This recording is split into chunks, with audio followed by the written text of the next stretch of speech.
What's going on, everybody, and welcome to the Fight Franchise and a tier list video we've got for you today where we are ranking the best performances of the year so far in the UFC. I did this last year towards the end of the year, but I thought it'd be a good time to recap what's happened so far in the year, look back at some of the big and best performances of the year and kind of grade them. When I did last year's tier list, go check that out for the year, I had these kind of rankings. I had goated, elite, good, average, poor and horrible. And today, the key and big performances of the year so far, so the main events of fight nights, co-main events of big pay-per-views and big fights that happened which had huge impact on divisions, those are what we're going to be ranking so far throughout the year.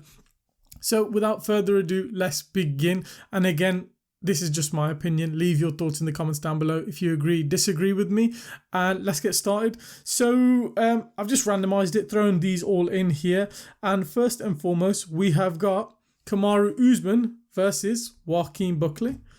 Now, I'm going to put this for now, I think, in the top of good. This may change as well, this tier list. But as of now, I think I'll just put that in good. It was a very good performance by Kamaru Usman, very safe. This was Joaquin Buckley on the best streak. And everyone thought one more win and he's in for a title shot. They were all talking about Kamaru Usman's knees. Has he still got it? Can he compete with a heavy hitter like Joaquin Buckley? But Usman went out there with a game plan, took him down with no resistance and controlled him on the ground. It was only the fifth round where Joaquin Buckley threw back a fight where he was struggling to get the takedown. It was like Joaquin Buckley was adapting as the rounds went and learning how Kamaru Usman fights as the rounds went. And then eventually, once he got drift of it, he got better in the fight, but it was a little too late. It was old school Usman. He dominated, came off a 3-year layoff, came off some bad injuries, some bad time off, 3 losses, and came back with a very good win against a very good contender. And one more win, he's back within a title shot. So a very good win. Magomed Anklay versus Alex Pereira. He did dethrone one of the best fighters in the UFC at the moment, at the time. I'll just put this at the top of average for now because it wasn't a good fight, actually, if I remember it correctly. It was a stand-up war. Ankalaev couldn't get the takedown, and Alex Pereira didn't get going, really. There was a moment in the second round where Ankalaev rocked Alex Pereira, and I think most people scored it 3-2 to Ankalaev, which is, I think, how I scored it. But it wasn't the most exciting fight, wasn't the most entertaining fight. Magomed Ankalaev did it just enough to beat Alex Pereira, so I thought it was a pretty average performance by Magomed Ankalaev, but he did win the belt, so we'll put it at top of average. Roman Dolidze versus Marvin Vettori. I'm going to put this in average as well. This was the co-main event of a fight night in the Apex where it was a good fight. Dolidze did the better across the entire fight, where Vettori didn't really have much dynamism. He didn't really do much in the octagon. I think that was him after a long layoff, and Dolidze just kind of pieced him up and did the better. So very average performance, and deserves its spot there. Lerone Murphy versus Josh Emmett. I'm going to put this in average as well. Though it was a good win and a great win to get him up in the division, for Lerone Murphy, it was very technical. It was very safe. That was the problem with it. He did school him over the 5 rounds and did the better range here, but it just never blew anyone away. It's not like, and we'll get on to someone later in the featherweight division who had a world-class elite to goated performance, I think a week prior. Lerone Murphy didn't really put his stamp on this performance. It was very safe, very decent, just very average, really. So why it deserves its spot there, but good win nonetheless. We're going to get our first win in the elite column, and that is Sean Brady versus Leon Edwards. And I could put this in goated. I'm just going to see who falls in goated and see if this deserves to fall into it. But this was an elite performance by Sean Brady, and I predicted this. I said Sean Brady will dominate Leon Edwards like it was nothing. And in the first round, it was kind of nip-a-tuck on the feet, and then eventually Sean Brady got him down, got his back, and just dominated Leon Edwards. Second round, got the takedown early, dominated Leon Edwards, and then the third and fourth round, a bit of back and forth, but when the fight got to the ground, Leon Edwards had no answer in this fight for Sean Brady. This was in Leon Edwards' hometown. This was in London. This was his kind of chance to get himself back in the title picture, and Sean Brady ate him alive, and he took it on short notice. So very big credit for Sean Brady. Huge performance, huge win coming off the back of, his child being born. This had everything, to be honest with you, for an elite performance. Dominated one of the best fighters in the world, a former world champion, put a stamp on his name in this division, and just, wrecked Leon Edwards, and then was the first man in the UFC, I believe, to finish Leon Edwards, and first person in his MMA career to submit him. So very, very elite performance by Sean Brady this was. Carlos Oldberg versus Yamlahovic. I'm going to put this in poor. I really wanted this to be a world-class banger and someone to get knocked out. If I remember it correctly, I think round 1 went to Carlos Oldberg, where he just did the better, peppering Yamlahovic on the feet. Round 2 went to Yamlahovic, I believe, and then round 3 was 50-50. No one really put their stamp in the fight. No one really did the better. I think at the end of the fight, I remember Yamlahovic kind of moaning and going forward and pushing forward, but he didn't really make anything happen from it.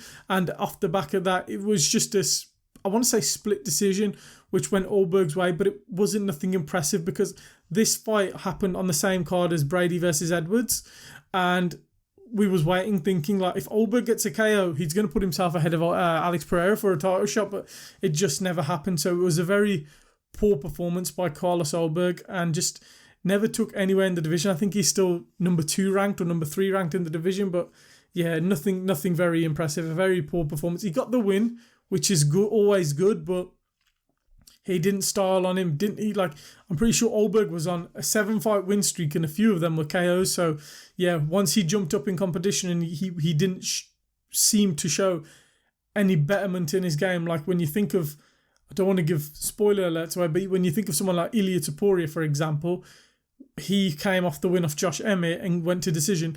But then after Josh Emmett, Olivera and Charles Oliveira, he's KO'd all of them. He's improving as the competition's improving. So Oldberg hasn't done that. So that's pretty poor from him. So I'm gonna put it in there, and especially because I'm pretty certain it was a 3-round fight where 1 round went to Yamlahovic. Next up, Alex Vulcanowski versus Diego Lopez. I'm gonna put this in good, and it's gonna be on the back end of good. Reason being, I thought Diego fought pretty poorly. Thought Diego could have done better in this fight had he thrown more, but Volk, even though he's such a short guy, he's got a long arm and he was doing brilliant work with his jab. It was when Diego made it chaotic, he could find openings, and I'm pretty sure he dropped Vulcanowski twice in this fight. He had him in danger, but Volk fought back from adversity, did the better in the fight, and, won a brilliant decision where he punished Diego Lopez in moments, coming into the pocket and countering. So very good performance by Alexander Volkanovski, especially to come off those 2 back-to-back KO losses to Islam Makhachev and Ilia to come back after that, the old age criticisms, doubting yourself, all that kind of whirlwind, the depression, everything. To come back, win the world title is a very amazing feat, and to do it against a tough opponent like Diego Lopez makes it even better. Just had Diego Lopez been more active, could have stalled the fight. I'm pretty sure when the judges' scorecards were read, it was 3 rounds to 2 on most scorecards, and one judge had it 4-1. I'm pretty sure. So very, very good performance by Alexander Volkanovski. Zhang Weili versus Tatiana Suarez took place, I'm pretty sure, at UFC 312. It was an elite performance.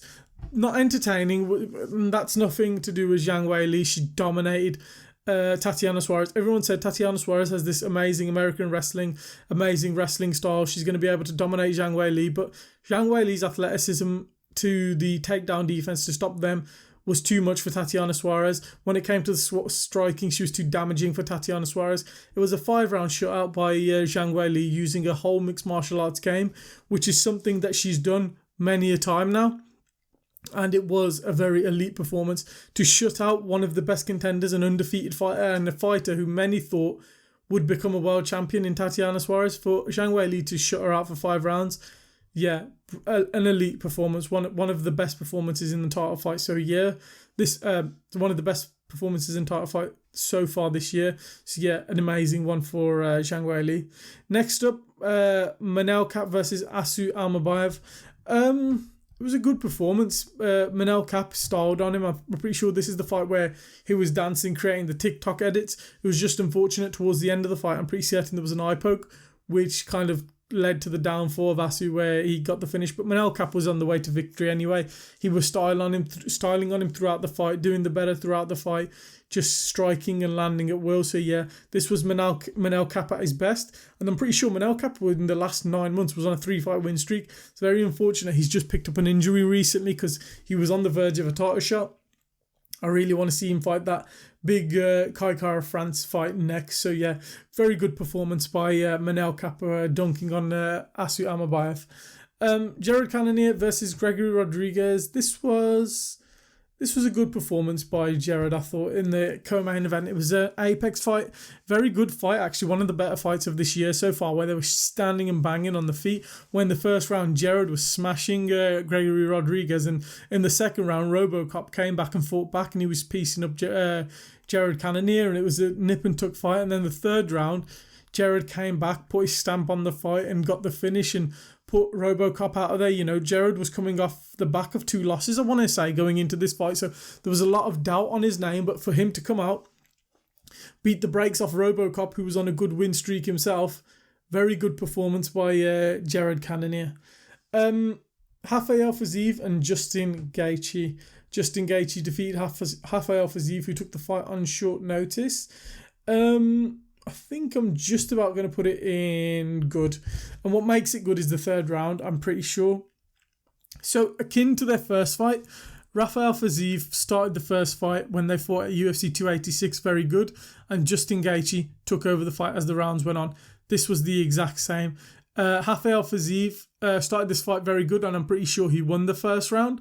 And then Justin Gaethje started to find his rhythm with the boxing, started to get his hands smashing Rafael Fiziev. Rafael Fiziev was landing, but he wasn't landing as effectively, where Justin Gaethje managed to drop him later on in the fight. Almost tried to get the finish, but Fiziev survived, where they scrapped it out to the end of the third round, where Justin Gaethje won a decision. Because after the first fight, some people had Fiziev winning the first fight.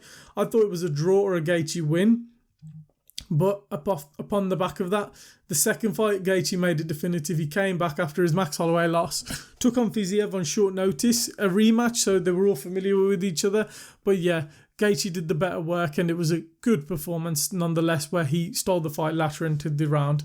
Next up, the first GOATed performance of the year so far, in my opinion. Morab Dvalishvili destroyed Sean O'Malley like he was nothing. He went through him like a hot knife through butter. It was an excellent fight and an excellent performance by Morab. This was GOATed, and I think this is the fight where a lot of us have gained a lot of respect for Morab Dvalishvili. He went out there and dominated Sean O'Malley like he was nothing. He made Sean O'Malley look the worst he's ever been. He went out there, round 1, didn't really get the takedown much. Sean had really good takedown defense, but he did enough cardio-wise and enough threat of the takedown that he was landing on the feet and dominated the first round. And when he did get the takedown, he just controlled Sean O'Malley like it was nothing. Round 2, more of the same, dominated him, just kind of, again, Sean had great takedown defense, landed the striking, and then Morab in the third round manages him to get him down, dominates him a bit, smashes him on the ground, smothers him, and then when he gets it, I think it was in a north-south position, I'm pretty sure, and he kind of cinches up a Darce choke on Sean O'Malley and gets the win in what was a GOATed performance. You know, Sean O'Malley, a lot of people had a lot of hype behind him, a lot of stock behind him, saying, oh, they're him on a full camp without injuries, blah, blah, blah, without the lights of the sphere and all these excuses. He's going to destroy Morab. He's going to KO him. He's going to find the finish. Morab said, no, I'm going to find the finish. I'm going to finish Sean O'Malley and prove to you that this guy is overrated. What a GOATed performance. Took no damage. Dominated a fight which a lot of people thought that, some people were saying he lost the first fight. He didn't lose the first fight, but they were just delusional. But he just did the better. He dominated Sean O'Malley in a brilliant performance, and it's one of the GOATed performances of the year. Took no damage, and he is on track at the moment to being the fighter of the year. Defeated Umar Nurmagomedov and finished Sean O'Malley, and he's going to probably fight Corey Sandhagen. If he finishes him as well, Morab's the front runner for the fight of the year, and he's got a GOATed performance in there. So credit to Morab Dvalishvili. Ian Garry versus Carlos Prates. I'm going to put this here in good. Carlos Prates and Ian Garry had a striking match on the feet where when Ian wanted to, he tried to mix in the takedowns and the wrestling. Ian Garry was very good in this fight. He's a very good mixed martial artist. He mixed up the martial arts well and was landing on Carlos Prates, was landing some good shots. It was just towards the end of the fight, Carlos Prates, when he finally let his hands go, he landed on Ian Garry and had Ian Garry in a whole load of trouble where Ian survived towards the end of the fight. But it was an excellent performance by Ian Garry where he did good in the early portion of the fight, but later on Carlos Prates got back into it. And he did take this fight on short notice against the boogeyman of the division who was on a good KO win streak. So that he deserves credit for.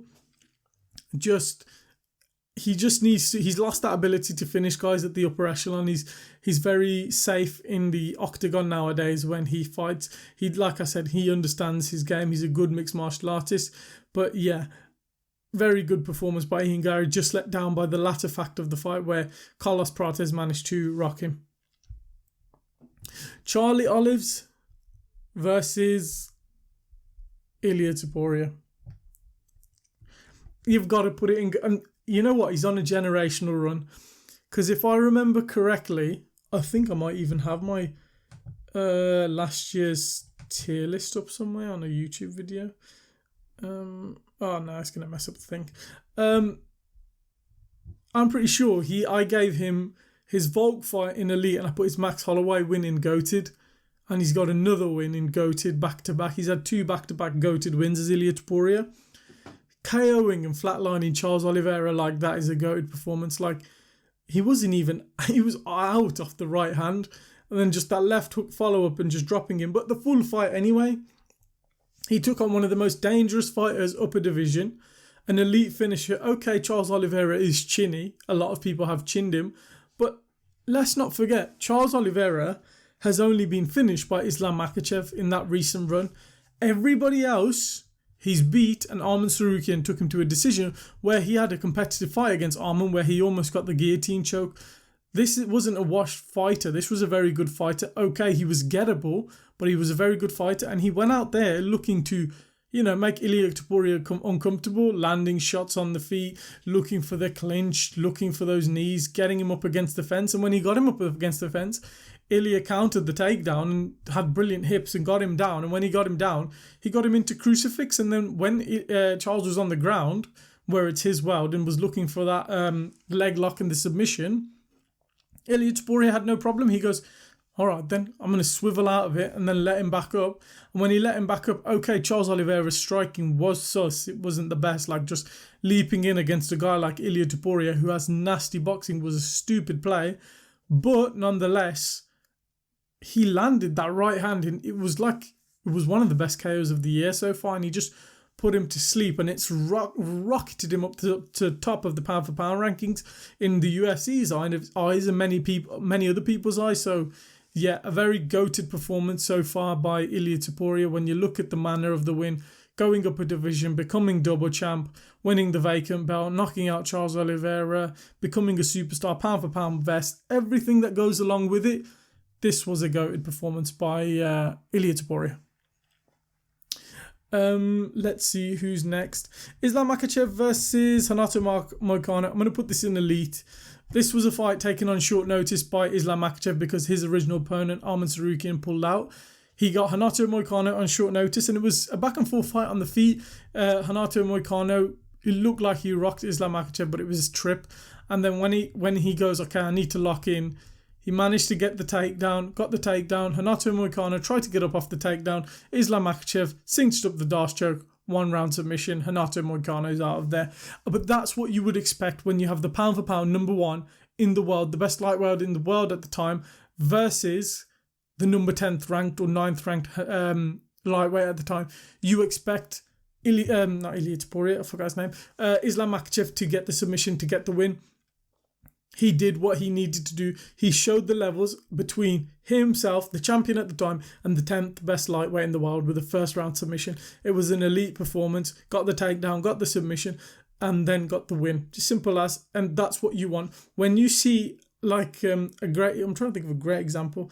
Alexandra Pantoja versus Steve Erceg.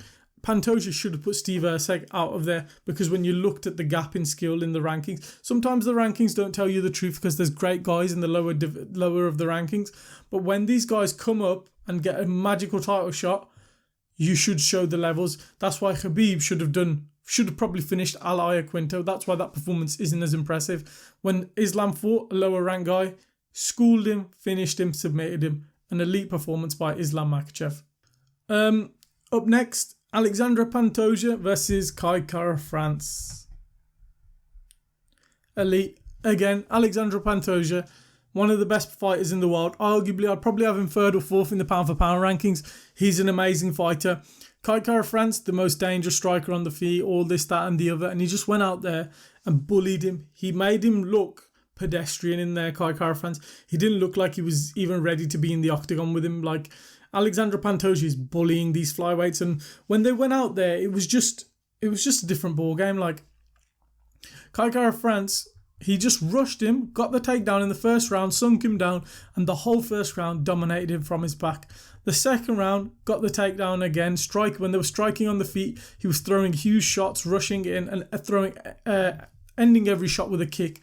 He was giving him so many looks. He was giving him the threat of the takedown. He was scaring Kai Kara-France in that octagon, where it was the point where Kai Kara-France was overloaded and didn't know what was coming next. It looked like he was tiring towards the end of the second round, but that's what Pantoja always looks like. And everyone was like, oh, Kai Kara-France can get back into this fight. And then in the third round, he got the takedown again, and this time got his back, smashed him on the ground a little bit, cinched up the choke and got the finish. And another rear naked choke win in his amazing run, where he is showing the levels between him and all the other flyweights in the world. You know, Kai Kara-France arguably didn't deserve this shot. There was guys like Moreno, Royval, but they've already lost to Pantoja. So this was a fresh matchup for the title as a title challenger, where Pantoja dispatched of him how he should. He showed the levels between himself, I like the Islam Makhachev entry before, himself, and like the number 5th Kai Kara-France. So yeah, excellent performance by Alexandre Pantoja, an elite performance. Michael Morales versus Gilbert Burns. I'm going to put this at the top of good for now around here.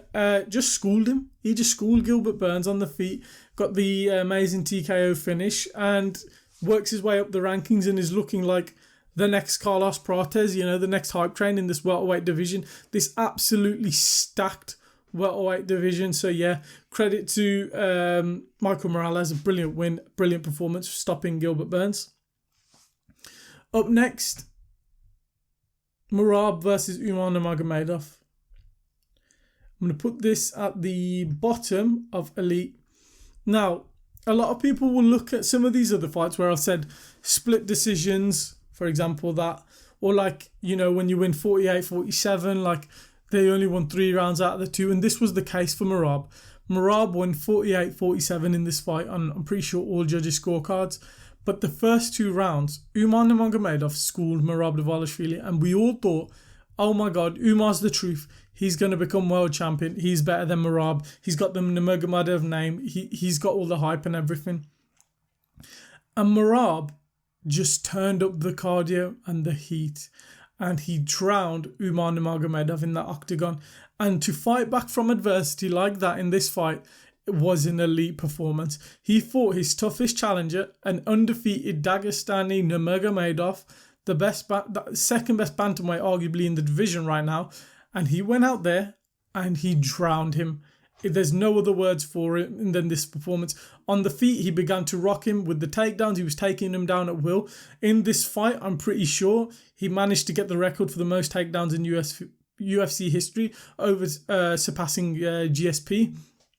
And the way he did it against an elite Dagestani wrestler was just unbelievable. This was an elite performance. It started off a very poor performance for Morab, but the way he picked it up to fight back from adversity is what makes it elite. In the championship fight against his toughest contender, an undefeated fighter, where everyone was more hyped for Umar, he's just going to win the belt. For him to go out there, winning the grappling, winning the wrestling, winning the striking, over the 3rd to 5th rounds of this fight was an elite performance. The first 2 rounds he got schooled, But to come back like that and later in the fight is what makes this an elite performance. When you can fight back from adversity is what makes you an elite fighter. A great example is John Jones versus Alexander Gustafsson. You know, Gustafsson had those early rounds.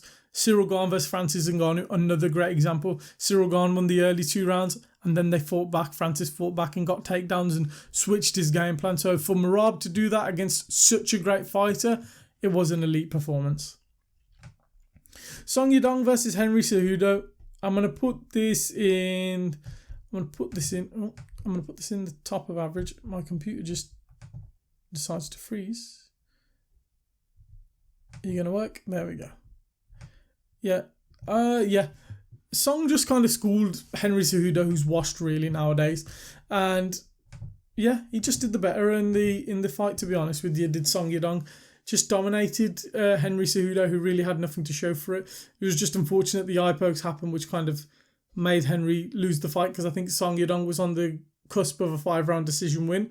It's just, it was an average performance, like where he just did the better on the feet against a 5'2" flyweight who was coming up, he was fighting at a division which, to be honest with you, isn't his natural division for his frame and his size. And Song Yadong just dominated him. So yeah, average win for Song Yadong, just unfortunate due to the eye poke. Who have we got here? Nasruddin Imava versus Israel Adesanya. Yeah. Do I put this in elite or good? I'm just going to put it for the top of good now. May change. Yeah, Imavov did brilliantly in this fight. Schooling Izzy on the feet. I think a lot of people forget this happened this year because it's been that long, but it was one of those shocking moments seeing Izzy get KO'd like that, because when Alex Pereira KO'd him, it was up against the fence.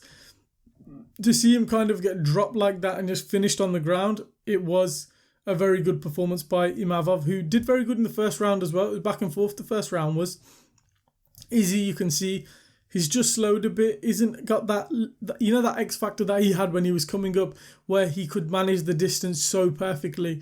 He didn't do it here. And when he had his low moment, I'm pretty sure there was a moment where in this fight he tried to showboat or something. And then once he showboated or something, Imavov just came through, capitalised, punched through his face, put him out. Very good performance. To have knocked out Israel Adesanya on your resume is amazing. So, very good performance by Imavov. The fight of the year so far, Joshua Van versus Brandon Royval. Royval gave away this fight towards the end of the fight, but Joshua Van was brilliant in there, fighting a rangier, taller, more experienced guy, stood his base, stood his ground, and was trading and landing on Joshua Van in such a way that he was punishing him. For every 3 shots Royval landed, for the 1 shot Van landed was equal. You know, he was doing as much damage with singular shots as Royval was doing with 3 or 4 shots. He had the heavier hands in there, and he punished him every time he came in with the counters, with the hooks, and made adjustments in that 3rd round, throwing the oblique kick, kicking the knee, kicking the shin of Royval just to stifle his pressure coming forward. Royval fought back brilliantly in the 2nd round. The 1st round went to Van, where he kind of landed the damaging shots, rocking Royval in there, but Royval came back and started to up the volume and up the pace and start landing at will at Van. And then that 3rd round where Van fought back brilliantly, made the adjustments with the oblique kick, landed big on him, and then at the end of the round, dropping him. That was Royval's fault. Was a bit gung-ho and just went, yo, let's go for it. But I think even then, I think Van was winning the fight up until that point, but dropped him, looked for the finish, and at the very end of the fight in the last 10 seconds and got the win. So yeah, a very elite performance. To do that against the top contender when you were number 10th in the rankings on short notice. Remember, Joshua Van fought Alex Perez, I want to say. No, it wasn't Alex Perez, it was somebody else he fought. It was Felipe Lima or something. He fought someone like that a month before, for a month after, with a broken toe, to come out and do that against Joshua Van against Brandon Royval in the fight of the year. A very elite performance for Joshua Van, who deserves a lot of credit. Michael Venom Page versus Sharaputin Magomedov. Put this in good. Very good performance by Michael Venom Page. But we knew it was a great striking battle. Both guys are great strikers, but Venom Page has the experience. Venom Page is the better point fighter, and he just did the better. Sharaputin didn't really have answers for someone like Michael Venom Page, who's got himself a huge matchup against Jared Cananir, I believe, next. So yeah, very good performance by Venom Page, taking on the undefeated Sharaputin Magomedov, giving him his first loss, and just did the better across 3 rounds to win a unanimous decision. Kayla Harrison versus Juliana Pena. This was a very good performance. Harrison just went out there, bullied Juliana Pena, took her down in the first round, dominated her on the ground in the first round, and then in the second round, took her down again, and can I remember the submission? I think it was an arm triangle. Got the finish, got the submission, got the win. Good performance by Kayla Harrison. Nothing too impressive. Juliana didn't really put up much resistance. Next up, Khalil Roundtree versus Jamal Hill. That was a good performance. I'm not going to put it in average because he did drop Jamal Hill multiple times and he whitewashed him really, but it was just a very tentative battle on the feet where Khalil's striking was just way better than Jamal, who was the more rangier. He's doing better with his kicks, doing better with his one shots, singular shots, landing on Jamal Hill at will. Jamal Hill was very poor in there. He didn't really get himself going. And he just did the better across the fight. Did Khalil Roundtree drop, I'm pretty sure in the third round, dropped him twice. Just never put his foot on the gas and got him out of there. So it was a good performance by Khalil Roundtree. Deserves where it is. Dominic Reyes versus Nikita Krylov. Again, good performance. Got the finish against Nikita Krylov in the first round and KO'd him. This was Nikita coming off the back of an injury and out of the octagon for 2 years, but doesn't matter. Dominic Reyes put him out of there, put him out cold in a brilliant KO, and one of the best finishes of the year so far, so credit to Dominic Reyes. Good performance. Coming up with the last few, Jack Della Maddalena versus Belal Muhammad. Very good performance. If I could have a very good in between an elite and very good, Jack Della Maddalena would go in there. I think upon my original review of this fight, I thought Belal did very bad and Jack did okay. In hindsight, I think Jack did very good in the octagon, stifling a lot of Belal's work. You know, there's a reason why Belal couldn't get the takedowns, is Jack was showing him a lot of, fakes to the uppercuts and knees and giving him punishment with the kicks as well. They had a back and forth war on the feet. It was an entertaining fight. Just Jack Della Maddalena did the more punishment across the fight to win the decision. And there was it was either 3 rounds to 2 or 4 rounds to 1. Jack Della Maddalena did a very good performance, damaged the Belal in the octagon. I just think it was a bit of a poor game plan from Belal, but nonetheless, Jack damaged him. Jack did the better work. Jack showed him reads and fakes, which kind of set the tone for the fight when he won the first and second round, just piecing up Belal on the feet. Belal chose to stand with him. That's not Jack's fault, and Jack just punished him. So yeah, very good performance by Jack Della Maddalena. Reinier Derrida versus Bo Nickel. Good performance. This was a lot of hype because Bo Nickel has talked himself up a big game. Reinier Derrida didn't care. Showed him on the feet and on the ground. He dominated him with the kickboxing, and in the second round landed some brilliant knees and body shots on the feet where he drowned Bo Nickel and put him out of there, ending the hype train and undefeated streak of Bo Nickel. Reinier Derrida is on a very good win streak himself this year. He's got 2 wins against Kevin Holland and Bo Nickel now, and he's going to fight Robert Whittaker. So yeah, very good performance by Reinier Derrida. He's on a great win streak this year so far. Let's see if he can up it, and it deserves his spot. Bo Nickel wasn't really the highest level opponent, but he dispatched of him like he was nothing. So yeah, showed how soft-bodied he was and destroyed him on the feet, and showed he has an element of striking to his game. Steve Erceg versus Brandon Royval. Good performance by Royval.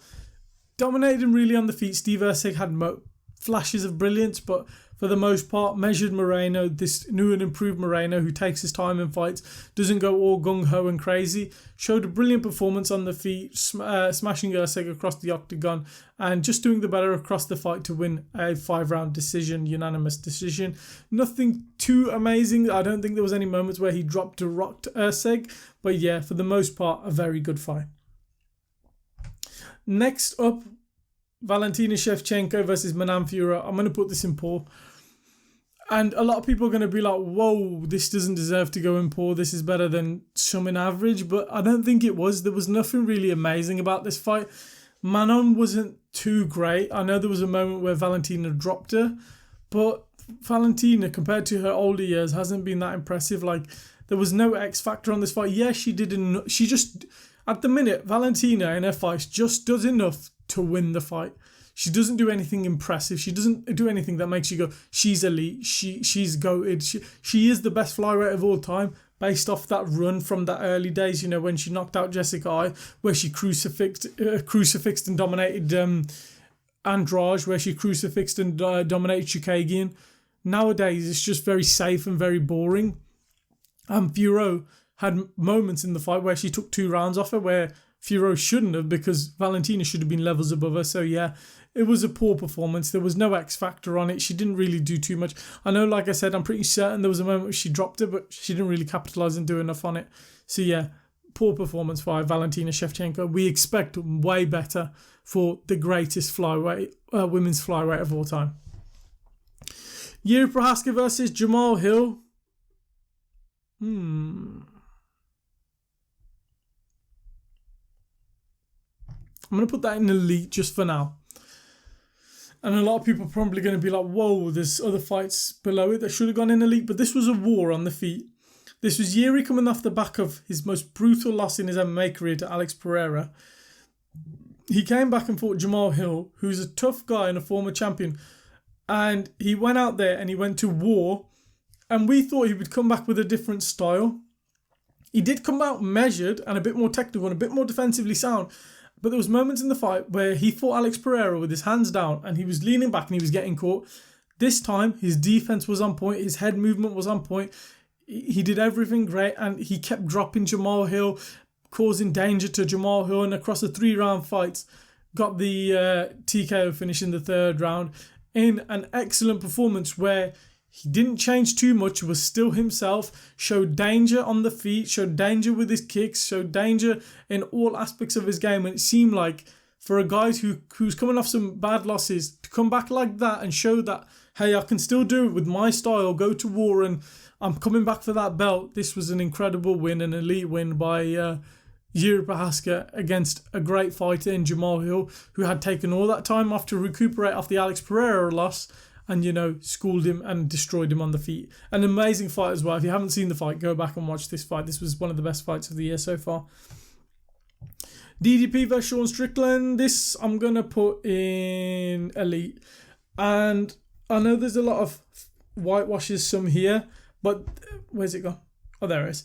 This DDP just schooled him. Sean Strickland had nothing in there. For their first fight to be so competitive where it was 3 rounds to 2 to DDP, where I thought Strickland won the first fight, for DDP to come out there, dominate Sean Strickland like he was nothing, went through him like a hot knife through butter.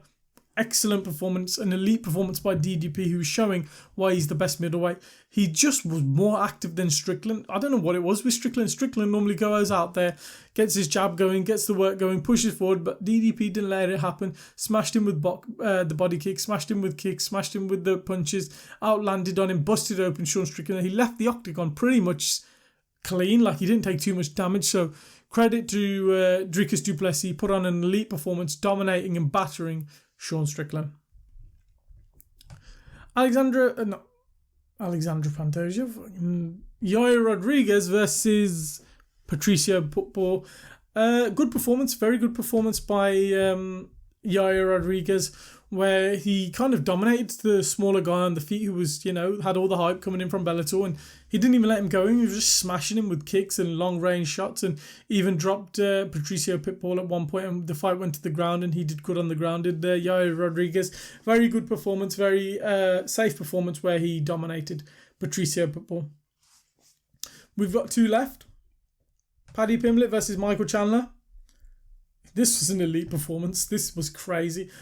I couldn't believe it, because when I predicted this fight, I thought Michael Chandler would do enough to rock Paddy on the feet. He's got heavy hands, but Paddy looked massive in that octagon, and he just put the work on Michael Chandler. And Michael Chandler never got going. And that Second round, he got Michael Chandler down and he smothered him and battered him a bit. But that third round, the ground and pound that Paddy Pimblett landed, that was like a prime Habib. That was like a prime, like, who had great ground and pound back in the day? I can't remember off the top of my head. But he just battered him. Michael Chandler's face was so cut up and bruised after the fight. You were like, what the heck has happened? Paddy got him down. This fight, Paddy dominated on the feet. In the striking was rangier.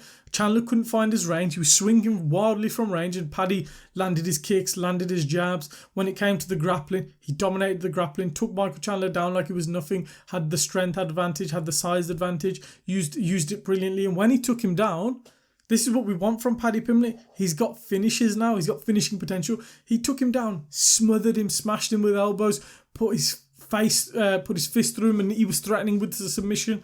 This was... And I know Michael Chandler isn't the best competition. This was an elite performance by Paddy Pimblett.